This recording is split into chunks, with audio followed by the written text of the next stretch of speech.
צעיר.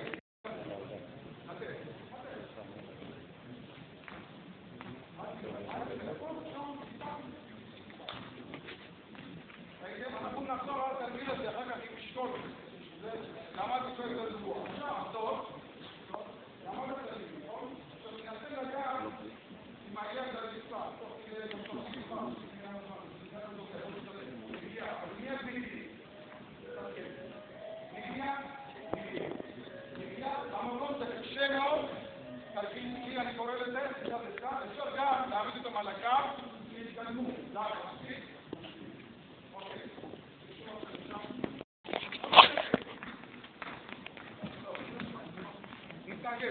תנסו לעשות את זה לפי משקל וגובה פחות יותר. רק צעדים אחרונים אני טיפה יכול לתת התנגדות. אוקיי, קדימה.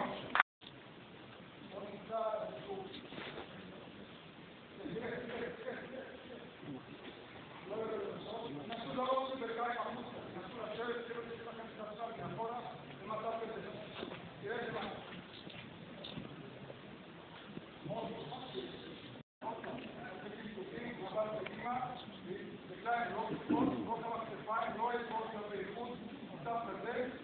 בדרך כלל אלה שלא מצליחים אפשר לעשות את ההרצאה מאחורי הגב, איזשהו משקול, איזשהו חלק. וגם נשבור 10 פעמים, בעיקר בסוף.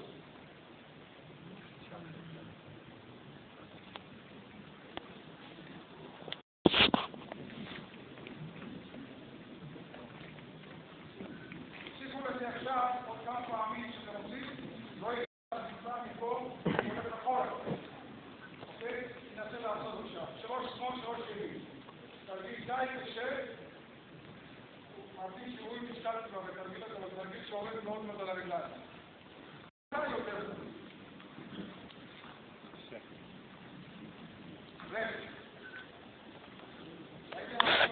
ננסה להרים את השפיץ שלו. ככה טוב מאוד.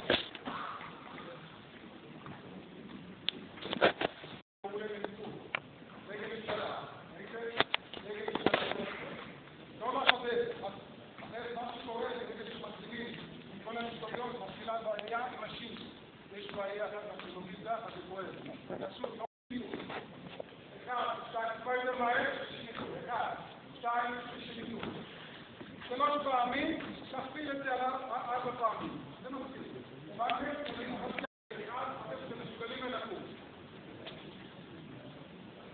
לקום. מי יתקדום? להרים יד.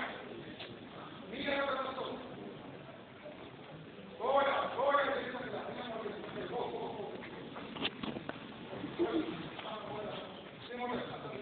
אקדח קדמי, בלנס, אני עוזר לו, רגע. אני עוזר לו. שימו לב.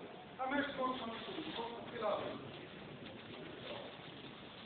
אתם אומרים עכשיו, זה לחץ על הברך, נכון? זה לחץ על הברך. אם לא יורדים, פרופילאים קטנים, למטה, זה פרופילקטיקה הכי טובה על הברכיים. אני רואה המון כדורסלנים עם ברכיות, כל הזמן אצלם בגיל כזה. עכשיו שימו לב, תרגיל טיפה יותר מתקדם. רגע דקת לשמאל. על רגע, כמה תינתן? תינתן. עוד פעם, בני.